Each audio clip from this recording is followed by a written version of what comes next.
Concluding this week of Discover, we have seen discover His plan, we've seen discover His provision, His presence, but I can encourage us today to discover His peace. Ephesians 2:14 tells us that He, talking about God, is our peace. When we go through His plan and when we find out that God provides and we find His presence and are with Him every day, God brings with Him a peace, something that passes all understanding, something that only God can give and that God can bring.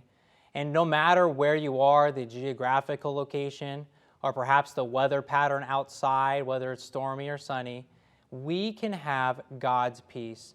Whether you're in the valley or the mountaintop, we can have the peace of God.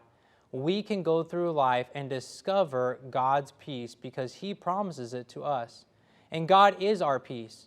You should not be trusting in man. You should not be trusting in the things of this world. You should not be trusting in things that we cannot rely on. But I can tell you this, that we can rely on the peace of God, and we can rely on Him to provide it.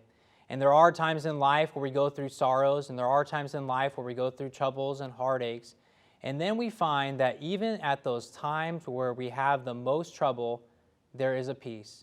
It's undeniable, it's unmistakable, and it's really unrealistic. How can we have such peace?